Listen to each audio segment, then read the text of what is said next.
My name is Ben Williams. I work for NGS Secure and I'm a penetration tester. And I've not been a penetration tester for that long, around about 6 months.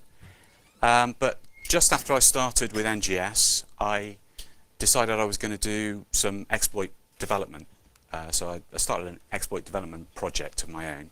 And this presentation is about that work. I chose to look at security gateways. And you might think, well, that might be a kind of a tough target for a first exploit development project, but it's actually proved to be quite fruitful. So I found over 40 exploits that I've raised with vendors since October 2011 when I started this project. And when I say exploits, I'm not talking about vulnerabilities or potential vulnerabilities. I'm talking about proof of concept working exploits. So you do this and this, and you get session hijacking, and you do this and this, and you get a command shell or information disclosure or whatever it happens to be. And many of these issues are very serious and can lead to direct compromise of the security gateway. So during this presentation, I'm going to do a little bit of talking and then show you a few exploits, and then a bit more talking and show you some more exploits, and then have a conclusion at the end.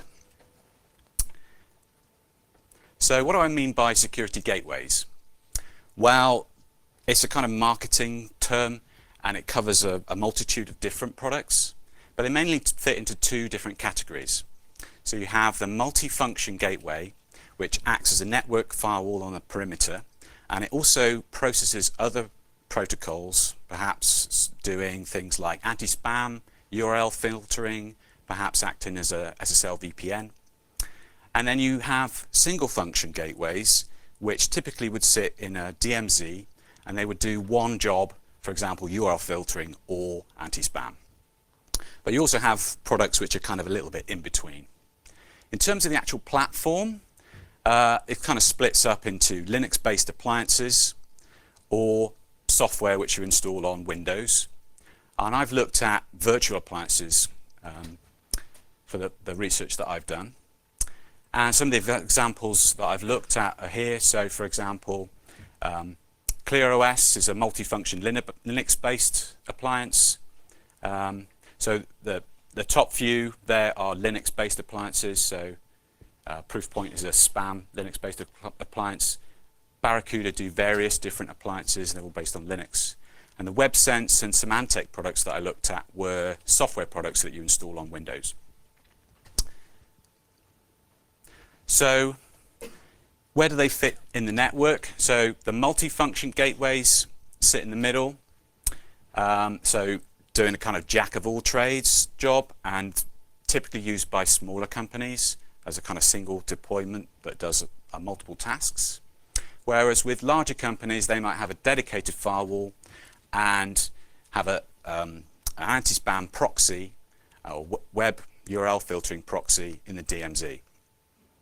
Now, depending on where the device is deployed, very much affects the attack vectors. So the interesting thing I found about the multifunction gateways that sit at the network perimeter is that most of them, by default, have the UI, the management interface, enabled on all network interfaces, which means that, by default, it's enabled on the external network interface. And we quite often come across management UIs in external pen tests. So that's a kind of a direct attack vector. Whereas the products which are deployed in the DMZ, if the administrator has done his job correctly, the administrative interface should not be directly accessible from the outside. But sometimes the products have interfaces such as user portals, which are designed to be exposed to the internet, so that can be an attack vector. And even where the interface isn't exposed externally, you can attack these products reflectively using cross-site scripting and cross-site request forgery. So, as I said, we frequently come across things in external pen tests, and I quite often think, well, wouldn't it be nice if I could get past this authentication dialog, because this is potentially the firewall. So this is a product we'll look at a little bit later on. This is ClearOS, which is a multifunction Linux-based security gateway. McAfee's product, so McAfee have actually patched their product, found 6 exploits against this, and they patched it Tuesday of this week. So I'm going to talk a little bit about that, but it's still a bit fresh, so not too much. This is Symantec's message filter, which used to be called Brightmail. So Symantec purchased this about a couple of years ago, and they rebranded it Symantec, but they didn't do much in the way of maintenance on the product. So I downloaded the latest version of this product back in November, and it's a Windows installer, and it installs versions of Apache Tomcat and MySQL that were 7 years old, no patches and default content on the web server, so it kind of had exploits, third-party exploits out of the box. It also had some of its own problems, which haven't been fixed yet. This is WebSense Trident 7.6, which is mainly used as a URL filter, but it does other protocols as well. This had some authentication bypass and cross-site scripting, but most interestingly, it had unauthenticated command injection as system, which you get a system shell with, and we'll look at ways that that could be used in some demonstration later on. This is Proofpoint, another product that we'll be looking at in more detail. Now, the interesting thing about this is it has 2 UIs. So you've got this, which is the administrative UI, and this, which is the user portal. So it's an anti-spam Linux-based appliance, and the user portal is for end users to be able to manage their spam. So, for example, if a spam gets blocked as a false positive, they want to go and release it, they can log on to here and manage their messages. So, quick look at my methodology. Basically, I'm visiting vendor sites, downloading products. Typically, the products that I'm downloading are virtual appliances. So a lot of the appliances are evaluated in this way because it makes the sales process really easy, but it kind of also makes my exploit development process very easy. So typically get a 30-day evaluation license. So I'll download the product, unpack the VM, run the wizard, and off I go. The first thing I'll do is blast it with automated scanners. Because it's on my equipment, I can afford to blast it with more than I would do typically in a customer-based web app test, because I don't mind if I DOS myself. But the automated scanners don't tend to pick up very much. They'll pick up things like poor cookie security, some reflected cross-site scripting, that sort of thing. The real interesting ones, obviously, is a lot of prodding and poking with intercepting proxy, and I use Burp, most of my colleagues do. It's a great product. And because I've also got a VM, I can also SSH onto the device, typically, and look at what's happening on the device while I'm attacking it, and also do some code review. I'm not a developer, so it's not really my background, but I've found some exploits by looking in the code, especially useful when you're doing things like command injection, because it can be really helpful with tweaking the parameters to get things working. Then it's just a question of writing up the exploit. So I write a full detailed, this is how you exploit this, and then log it with the vendors, and then work with the vendors, periodically chasing them to try and get status update and find out what's happening with patching. In terms of kind of high-level vulnerabilities I've found, so 90% of the products I've looked at, so I looked at around 10 products. Most of them, vast majority, have got input validation issues. So there's a lot of cross-site scripting, so yeah, not particularly exciting. But when combined with session management issues and you can do session hijacking, then yeah, that's potentially interesting. Because these are appliances rather than websites, there's a lot of interaction with the operating system. So there's a lot of possibility for command injection, which is obviously a very powerful attack, because you've got features on these appliances where you can stop and start services, you can do troubleshooting and management, so you can often ping a device, do a DNS lookup, send an SMTP message, that kind of thing. So you can parameter tamper those functions. You can quite often get command injection. Cross-site request forgery is also very common. So I haven't found any of these devices which have specifically got cross-site request forgery prevention. Excessive privileges, I've found some devices that run the web server or other processes as root. We'll look at some authentication bypass and information disclosure in a bit. I've already talked about out-of-date software, so that occurs again and again. So quite often the web server or the database is a kind of old, unpatched product, third-party product. And most of the devices I've looked at are also vulnerable to brute force, so automated password guessing. I wouldn't really categorize that as an exploit as such, but just kind of interesting. Some of them don't even log incorrect password attempts. So the way I think about the attack is in two stages. First, to get access to the UI, and then secondly, from the UI, can I do command injection? And my end goal is really, can I get a root shell on the box? Now, it usually fits into two phases, and that's the way I kind of approach it. But sometimes you can get one phase where you can do, for example, unauthenticated command injection as system or root. And other times it's multi-phase, so you might be able to do cross-site scripting with session hijacking. You session hijacking a low privilege user, so you need to do some privilege escalation within the UI, and then enable SSH on, and then you find you're, again, a low privileged user, so you need to do some more escalation on the operating system, which is usually easy because there might be an old kernel, for example. Okay.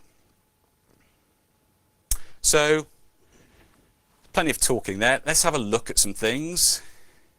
So this is ClearOS. We're just going to have a look at the product to begin with, kind of show you a little bit around the UI.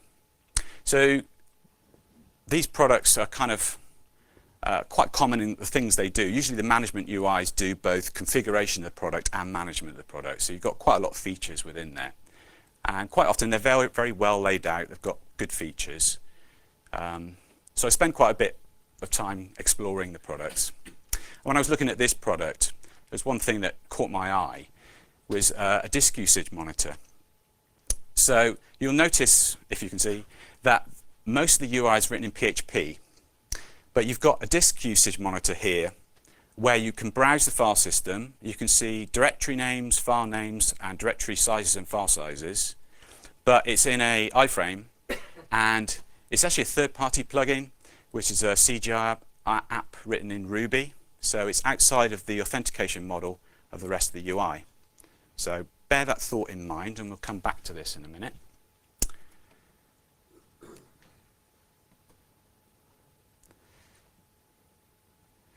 So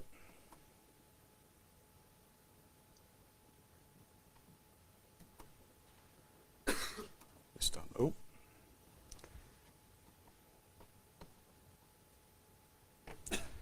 Right. So first thing we're going to look at is some information disclosure.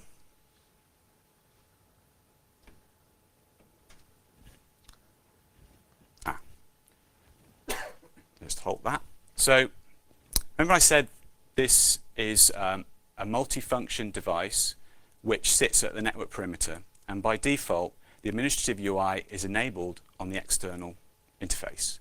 So here, as an external attacker, by browsing to this particular URL, we can see some confidential information. I'd usually rate this as a low, but you can see giving away some good information there to an external attacker, such as IP address, host name. You could see, sorry, let's go back a little bit.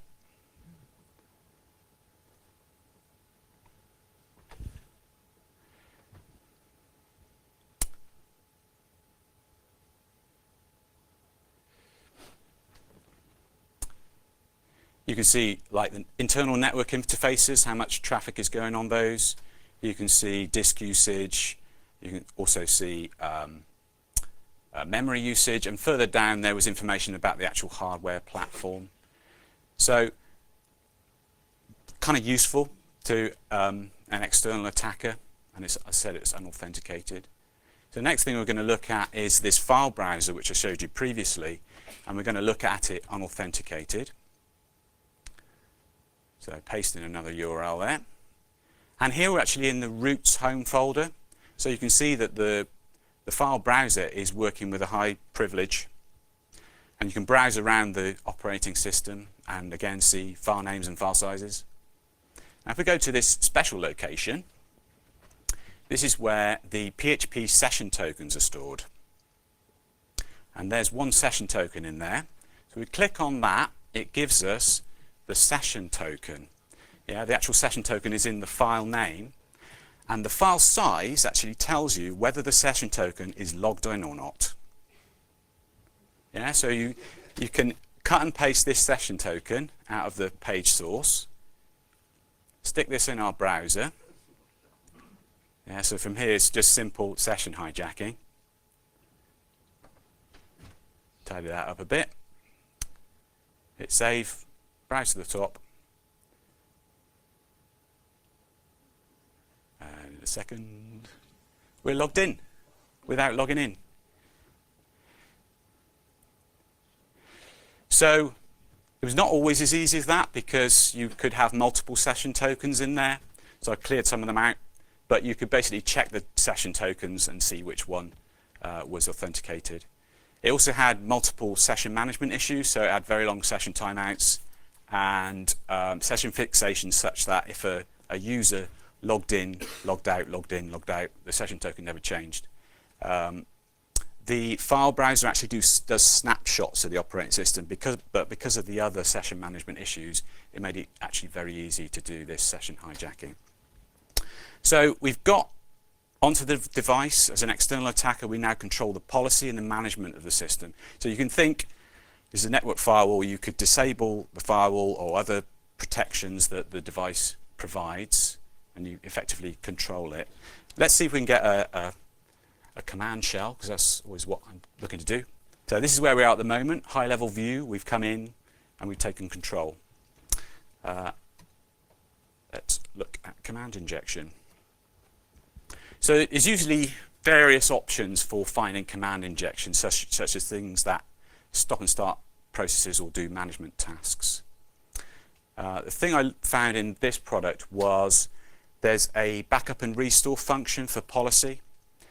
And I found this in other products as well, but what this basically does, the backup, it backs up specific files and folders to a tar-gzip. But when you do a restore, it unpacks the tar-gzip from the top of the file system as root. So by adding arbitrary files to the tar-gzip backup, you can overwrite any file on the file system or add any file. So here we're just going to add a cron job, which does a reverse netcatless shell connecting back to our attacking system. And in a minute or so, we'll see that pop up. So there, guys at the front will probably see that's UID 0. So we've got a system shell on the box. And if I do an IGAF config, you can see I can see the internal interfaces. In this case, I've just got one, but there may be more. So from a high level perspective, now we're here. So at the very least, we're in a position to do very powerful man-in-the-middle attacks, because all inbound, outbound network traffic is going through this box. It's kind of, to me, it's like coming in the front door and opening up the network like a tin of peaches. The irony is that this product has been put in place to protect the network, and you're using this product to break into the network. So it's kind of interesting and fun. Post-exploitation, a lot of these devices have useful tools on them for an attacker. So for example, if you didn't get a root shell, you may want to do some privilege escalation. Quite often you'll get something like a C compiler or other programming languages. TCP dump for network sniffing, Netcat. I've found things like Mmap. Application managers, so you can just add whatever packages you like such as Yum and apt-get. Stunl for doing network encryption. Of the systems which were more hardened, none of them are really hardened very much. So, for example, I didn't find any SE Linux, and it's rare to see systems that have got no read, no execute partitions. So the main problem of gaining access to the UI there was session token disclosure. And you might think that's kind of rare, but I found it in a few cases, which is kind of interesting. So this is McAfee's product. As I said, it's been patched this week. Now, this is a better product. It's got more defense in depth. But you can see here, we've got something quite similar, which is another file browser where you can see session tokens. This product had role-based access control where you could have multiple users. So you could have a user which could just do reports, users which could do administrative tasks, and then like a super administrator that had complete control. But here users can see each other's session tokens if they're logged on, so you could use this for horizontal and vertical privilege escalation. There were actually other issues in the product which meant that that was much easier to do via other means, which I'm not going to discuss at the moment because it's a little bit too soon. But you can see it's a similar problem. And here again, in another part of the UI, you've got authentication session tokens used as unique identifiers in a log of configuration changes. So to me, that says that the developer didn't really understand what a session token is and what a session token means, because I wouldn't expect to see passwords in there, and I consider a session token as something similar to a password. Here in this other product, I had, so there's a lot of products have reflective cross-site scripting, which combined with session hijacking can be quite powerful. And most of the products that I looked at didn't have cookie security, such as the HTTP only flag, which stops JavaScript from accessing the browser's cookies. But in this product, you had reflective cross-site scripting and the revealing of an active session token in the same page, which meant that you could basically use the reflective cross-site scripting to pull the session token out of the DOM and then send it to the attacker. So this is an example of that. So basically, we're pulling some data out of the DOM and then writing out an image tag, which fails, which runs some JavaScript, which writes out another image tag, which sends the session token to the attacker's web server. So if you just look in the Apache log, you can see the session token coming up there. So it's a way of bypassing the cross-site scripting cookie protection, the HTTP only flag. So let's talk a little bit about scenarios. So the first product we looked at was a kind of perimeter product where you could potentially have the UI exposed. Now, all of the products I've looked at, I've managed to find Google Docs of the UI exposed. But in most scenarios, there are certain products that you wouldn't have direct access to the UI. But you can still attack the UI as an external attacker, even if you can never see the UI.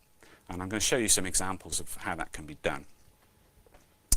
But mainly, it's done by cross-site request forgery or potentially on-site request forgery. So let's talk a little bit about cross-site request forgery.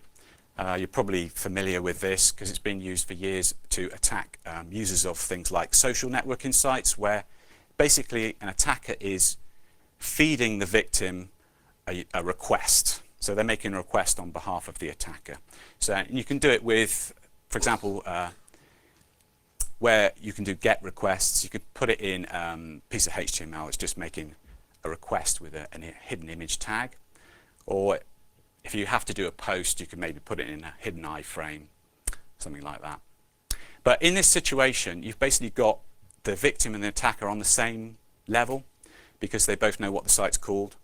Now, because these products don't have anti-CSRF protections, they're all potentially vulnerable to this type of attack.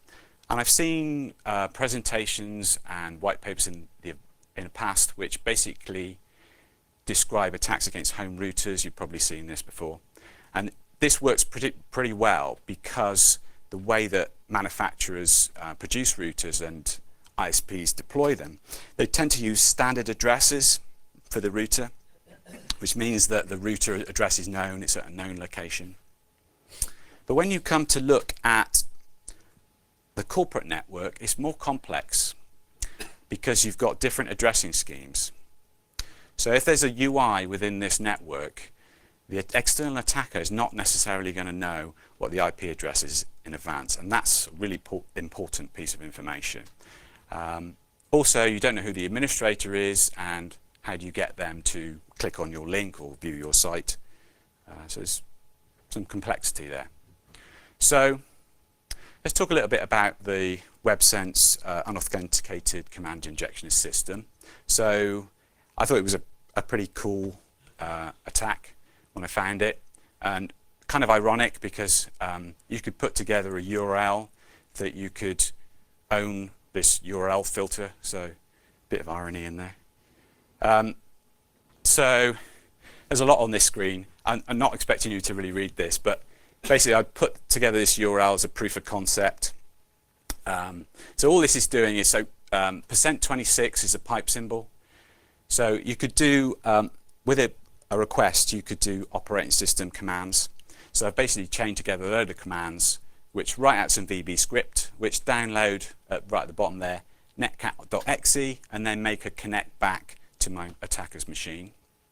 I just wanted to have something that worked well in different browsers and on different versions of Windows, because it's a Windows product. So I thought, yeah, this is great. And then I started talking to my colleagues about that, and they said, well, okay, how are you going to exploit it as an external attacker? Because this is a product which is sitting in the DMZ, and it's, you know, the administrative UI of this web filtering product. It's on a non-standard HTTP port, and you don't know what the address is of this box. I thought, well, how can I find a solution to this? I don't know who the admin is. I need to trick them into clicking on a link. I don't know the internal IP address of the product in advance, and maybe that non-standard port is locked down so that only specific users can access it. So those are the problems I need to overcome. Now, in external pen tests, we quite often are able to enumerate internal IP addresses of systems, and that's kind of very useful to an attacker. Very commonly, we find misconfigured websites or websites with vulnerabilities that aren't patched, that you make a crafted request, you actually get the internal IP address or host name sent back to you. So that could be really useful in this case, because if I find a web server in the same DMZ as this product, then I could potentially put together something like this, which is making a request. So say you guess a class C subnet, you could make a request to every box within that subnet. So effectively you're spraying the whole DMZ with requests. The ones that don't hit the product don't matter, because if I get one hit on the right product, I could end up with a system shell on the web proxy. That's one potential way of doing it, but it was kind of noisy and I wasn't that happy with it. And you also need to do some reconnaissance in advance to find the right IP address range. So then I start thinking about, okay, is there any other way I can do this? So this is a web proxy, and I kind of started thinking about the interaction between the browser and the web proxy. Now, when you configure your browser, this is a screenshot of Firefox. You set your proxy, and then you've got no proxy for localhost 127.0.0.1. So those requests are basically handled locally, and everything else is sent to the proxy. Now, what I wanted to do was have something that isn't handled locally, but is sent to the proxy, but when it gets to the proxy, it's handled locally. And the way to do that is to use a different address. So this dialog basically shows what you're defining as no proxy down the bottom there.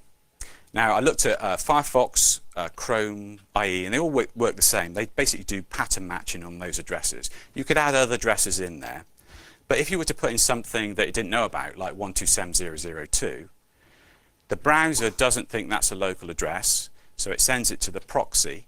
When the request gets to the proxy says 127.0.0.2, that's me. And it's been known for many years that there are millions of ways of representing different IP addresses, so you could represent this in lots of different ways. So what I'm saying is, if you were to put 127.0.0.2 in your request, then if an internal user makes that request, the request doesn't get handled by the local, by Firefox or IE locally. It gets sent to the proxy. When the proxy gets the request, it makes the request back to itself on the management port, which might not be accessible from the internal network. So the proxy is effectively attacking itself, writing out a VB script, downloading Netcat, and connecting back to the attacker with a system shell. So you put together something like this. It's kind of the reason I've obfuscated these URLs, because it's quite a powerful attack. And then basically, because it's an unauthenticated attack, if any internal user were to view that page, the attacker can potentially get a root shell on the proxy.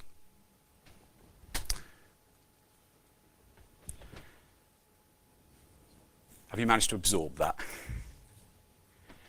So the next product we're going to look at is an anti-spam product called Proofpoint. It's and the first exploit we're going to look at is a little bit lame. It's kind of to demonstrate that not all the exploits I've found are command shells. So this one's kind of really basic, but it's kind of interesting to me because it is lame and basic. So as I said, this is an anti-spam product, and here we're putting in an incorrect username with a dummy password, and we get one result.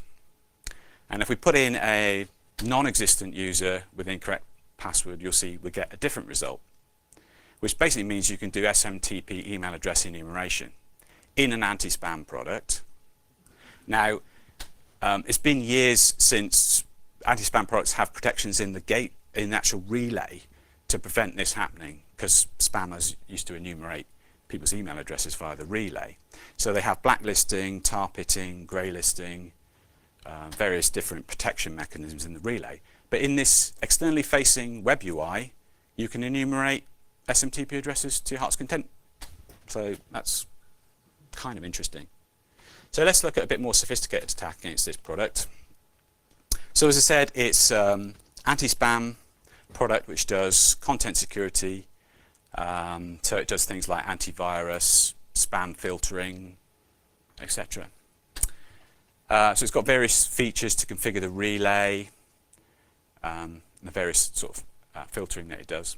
But it's also got management features in the same UI. So if you click on this area here, we've got a message area where spam or virus or blocked executables messages go into. So what we're going to do is send in some test messages. So I've got a little script here to send some SMTP messages.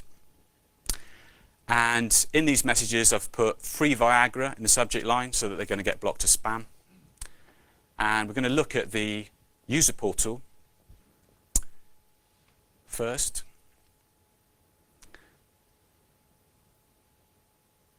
So if we click on the quarantine area here, we can see those three messages have got caught. And if we go back to the management UI, we've got a similar sort of feature, but for all users. And click on that message area, and we can see those messages again. So this product had out-of-band cross-site scripting via email. So here we're going to send in some malicious messages which contain some JavaScript, which just do a simple JavaScript pop-up just to show what happens. So we send in 3 of those and flip over to the user portal.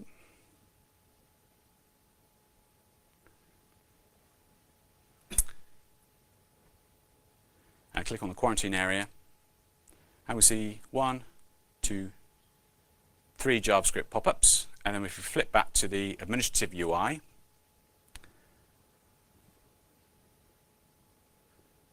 and go to the quarantine area, 1, 2, 3. So we sent in 3 malicious messages, and we got 3 pop-ups. So we can run JavaScript in the context of the end users, which we can also enumerate, and the administrator in the context of the administrative UI.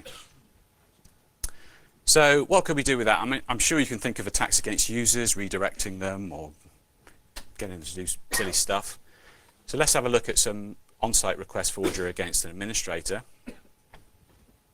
So here within the UI, here's where you can define administrators. So you can add additional administrators. In this other area, you can enable or disable the antivirus protection.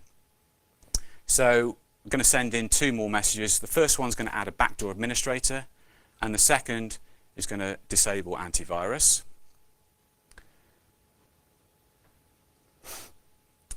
So if the administrator then views the message area, and then we go and have a look at where the administrators are defined, we see we've got a backdoor administrator. And if we flip over to the other dialog, refresh that page, and probably some of you at the front will be able to see that the antivirus has been disabled. So that's interesting. Thank you.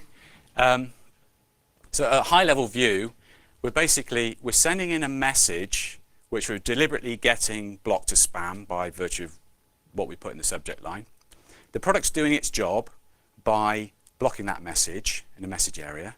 And if the administrator is doing his job of regularly reviewing those message areas, the payload will execute, and the malicious payload will do its job of reconfiguring the product. So everything's doing its job and everything's fine.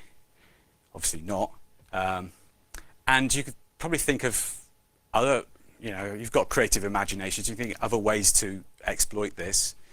So for example, you could disable executable blocking, antivirus, anti-malware, anti-spam, and then spam in a load of payloads. Or as a creative attacker, perhaps you could put up a DNS server or SMTP server externally on the internet, and then reconfigure this product to relay all outbound messages via that system, thereby doing a kind of SMTP man in the middle. There's lots of different things you could do. How are we doing time-wise? I'll just show you this quick one, a little bit of participation. So I'm going to show you a little screenshot out of Burp, which when I first saw it, I thought, ooh, that's really interesting. See if you can spot what the problem is. So this is an authenticated request in Burp. What's the problem with the request?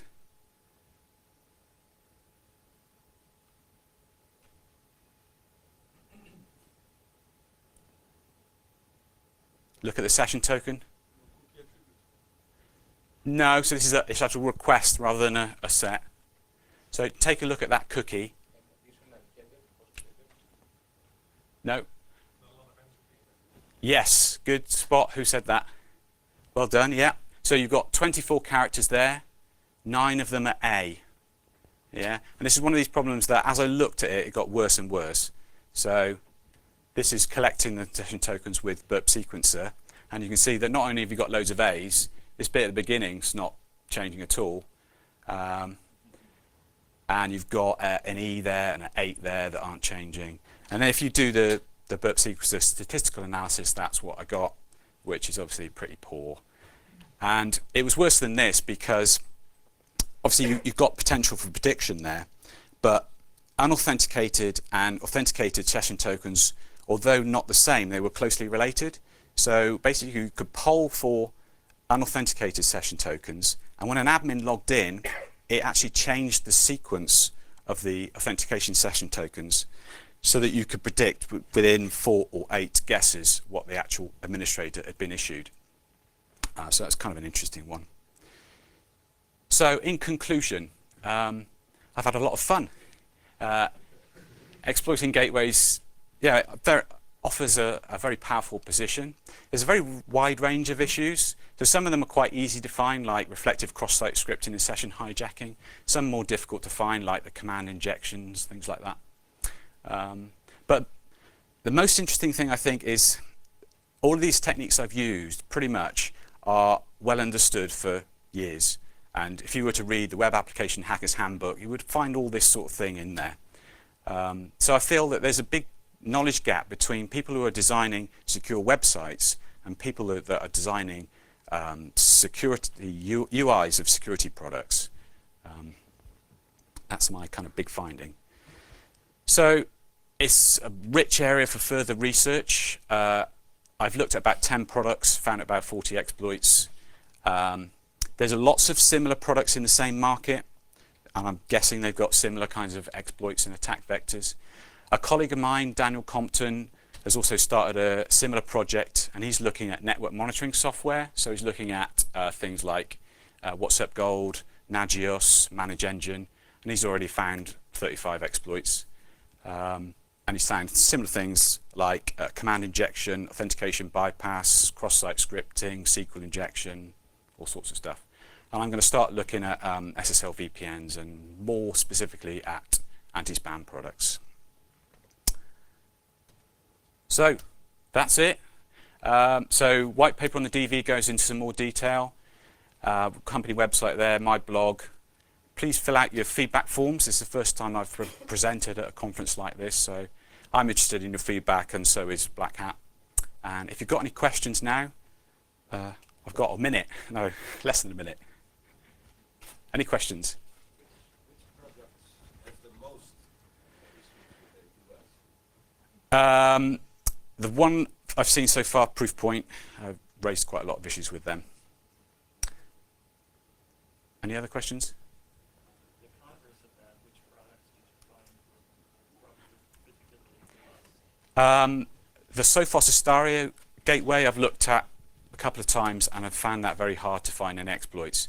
Interestingly, though, Jeff, who did a presentation yesterday on the transitive trust of SSL gateways, so gateways that are decrypting and re-encrypting SSL, he actually found some issues with Astario that he's relayed to them. But I've only specifically looked at the product UI. I haven't actually looked at what the product does and what the features it provides. So I can't really endorse any particular products. You know you got 20 minutes, right? Don't think so.